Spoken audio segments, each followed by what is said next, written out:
պետք է նաև մի բան հիշեցնեմ, որ հիշում եք Մուրադ Փափազյանը, եթե չեմ սխալվում, Ֆրանսիայի մեր բարեկամ ասել էր, որ Մակրոնը նեղ շրջապատում ասել էր, որ ես զայրացել էի, չէի պատկերացնում, որ Նիկոլը ընդհանրապես Արցախի համար կռիվ չի տա, չի պայի այդ հոկտեմբերյան հանդիպումի ժամանակ։ Անկեղծ ասեմ, ես չեմ հավատում Մակրոնի բառերին։ Մակրոնը ուղղակի հայ համայնքի մոտ Ֆրանսիայում փորձում է իր քաշը պայի։ Որտեվ իրականության մեջ Մակրոնը Արցախի հանձնման քավորներից մեկն է։ Եվ պատահական չէ, որ Մակրոնի ներկայացուցիչը Հայաստանում դեսպանը մի քանի օր առաջ ապուշություն է դուրս տալի։ Ու ասում է, որ Արցախը շուտվանից ճանաչել էին Ադրբեջանի մաս, բայց եթե Մակրոնը տենց Արցախի մասին մտածող էր, կարծում եմ իր դեսպանը ստե դման անհետ հայտարարություն չէր անելու։ Դրա համար դիմելով նաև հայ համայնքին, Ֆրանսիայի, մեր բարեկամներին, իմացեք, որ Մակրոնը ազնիվ չէ ձեր հետ։ Ազնիվ չէ, խաբում է։ Ինքը Արցախ հանձնողների քավորներից մեկն է։ Մենք որպես ժողովուրդ դեռևս ունենք ապրելու հնարավորություն մեր հայրենիքում։ Մենք որպես ժողովուրդ դեռևս հնարավորություն ունենք վերադառնալու Արցախի հանրապետություն։ Եվ դա ռևանշիզմ չի։ Դա հայ մնալու բնազդ է։ Ուզենալ գնալ Ղազանչեցուցում մոմ վառելը ռևանշիզմ չի։ Դա հայ մնալու գաղտնիքն է։ Եվ եթե մենք ուզում ենք հայ մնանք, ապա պետք է գտնենք ձևերը այդ հայ մնալու համար։ Ես երբեք չեմ ասել, որ պատերազմն է հարցերի լուծման ձևը։ Ոչ։ Պատերազմի միանշանակ պետք է պետությունը պատրաստ լինի, ոչ թե սրանցով։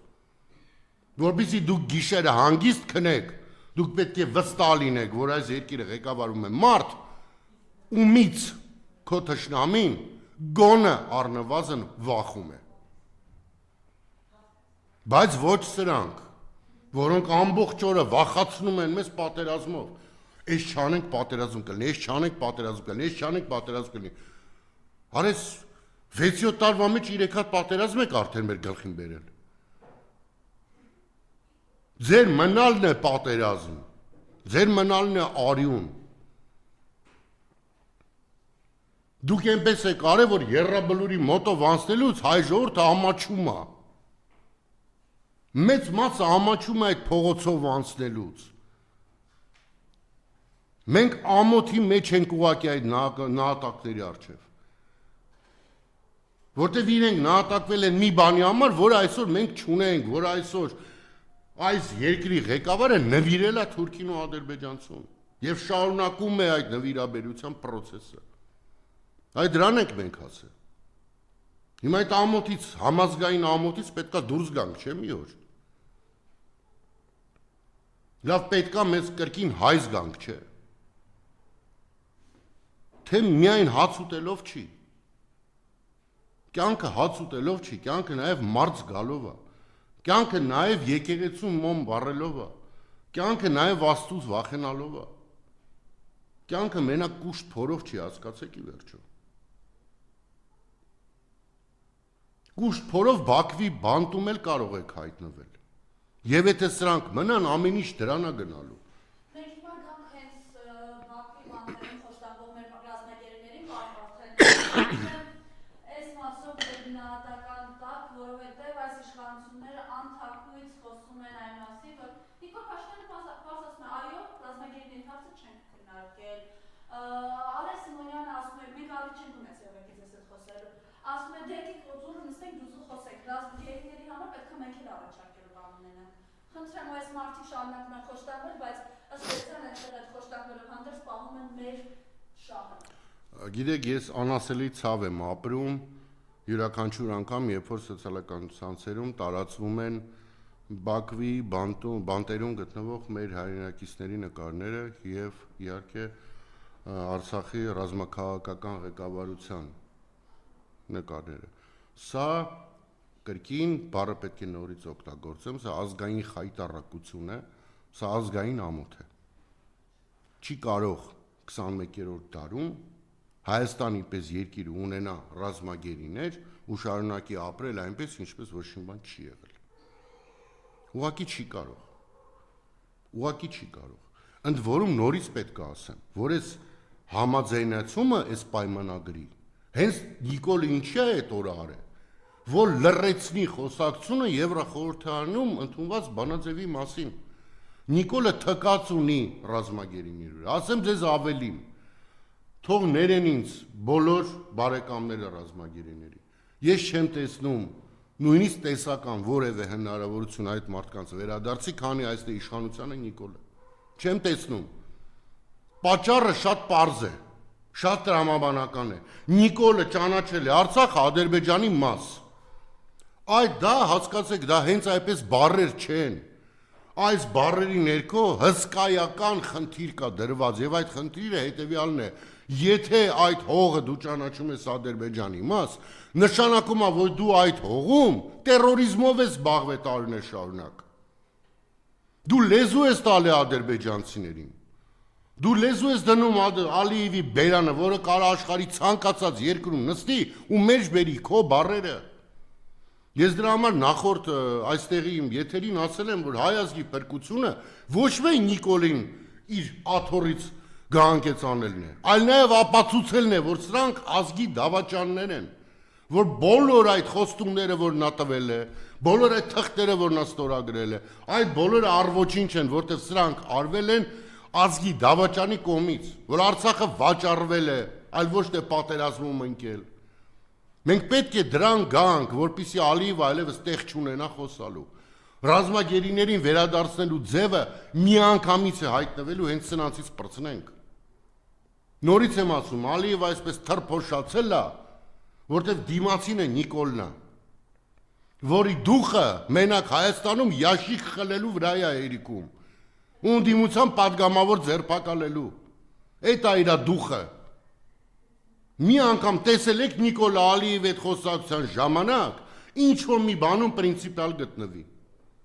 Ես չեմ տեսել ու չեմ էլ տենա, ու դուք էլ չեք տենա, երբեք չեք տենա։ Մենք խաղացում ենք խաղաղությունից, Ալիևը սաղորը ընդեղից հոխորտում է, սահմանադրություն փոխի, Քոչարյանն արտահանձնի, Սերժ Սարգսյանն արտահանձնի, այս արա, այն արա, ու ամեն օր մի նոր բան ավելացնում է։ Ու դրան ի պատասխան Ազգային ժողովում արտաքին գործերի նախարարի պաշտոնը զբաղեցնող թյուրիմացությունը նստում ասում դուք պատերազմ եք ուզում։ Հիվան չես դու։ Մենք ենք պատերազմ ուզում։ Մեր օրոք պատերազմ չի եղել է։ Մեր օրոք դրսում, երբ որ դրսում ենք լինում ադրբեջանցին տենում, ադրբեջանցին գալիս էր, փորձում էր մեր հետ ընկերություն անել, ու հանկարծ վրա չտանք։ Ձեր օրոքա որ վախում ես դուրս ասես որ հայ ես, ամաչում ես ասես որ հայ ես։ Պատերազմ եք ուզում։ Դուք արդեն բերել եք այդ բոլոր պատերազմները մեր գլխին։ Չէ, մենք էս էտա խաղաղություն ենք ուզում, բայց արժանապատիվ խաղաղություն։ Ոչ թե գետնի վրա պարկած ու մեր վրա քայլող երկրների խաղաղություն։ Մենք ուզում ենք այս քարտեզի վրա երկիր լինենք։ Մենք ուզում ենք, երբ որ մարդիկ գալիս են Հայաստան, հասկանան, որ եկել են Հայաստանի Հանրապետություն, այլ ոչ թե Թուրքիայի վիլա հետ, ինչին դուք ամբողջ ձեր երանդով տանում եք մեզ առաջ, են ձեր Մարիա Կարապետյաններով և այլոքով։ Այս ժողովուրդը Թուրքի տակ չի պարկելու, Նիկոլ, լավ լսի, չի պարկելու, քո սաղ քայլերը կարդացվում են, շատ պարզունակ է սկսել գործել։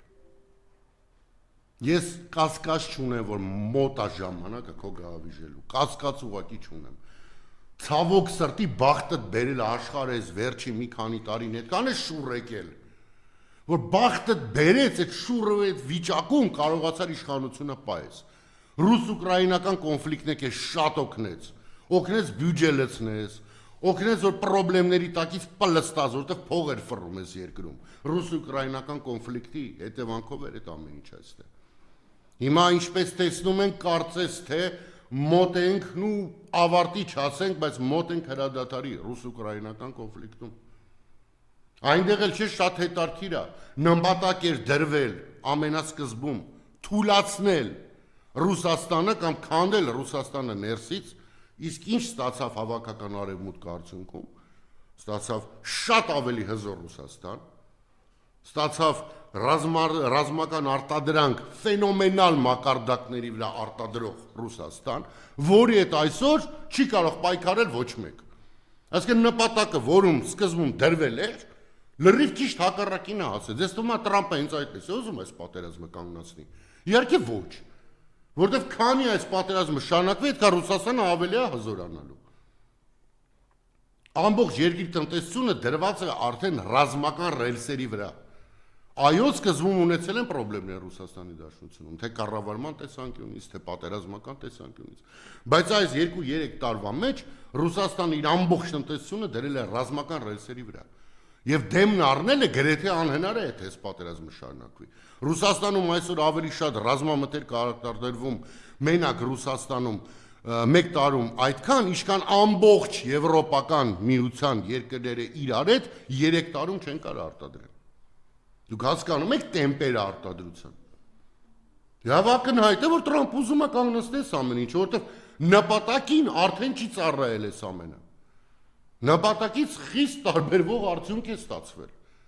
Եվ ակնհայտ է նաև, որ Տրամփի ընտրվելով, Ռուսաստանի հաղթանակով, եվրոպական տարբեր երկրներում կառավարման սիստեմների փոփոխությունների արդյունքում նաև հերթահասնելու է Հայաստանին, որտեղ Նիկոլի պես պոպուլիստ անհասկանալի անգրագետների ժամանակը անցել է։ Կանադայում էլ տեսանք, այն մի գիժել ընդեղ էր աթոռը գրկած գնաց։ Զելինսկին էլ է գնալու։ Այս թատրոնի ժամանակը անցել է, այս կոմիկների ժամանակը անցել է։ Հայաստանում էլ է պահ մոտենում։ Պահ գալու է։ Նիկոլ, իմացի, որ չեք կարող։ Հայ ժողովուրդը պայքարելու է իր անկախության համար։ Հայ ժողովուրդը չի մեռել։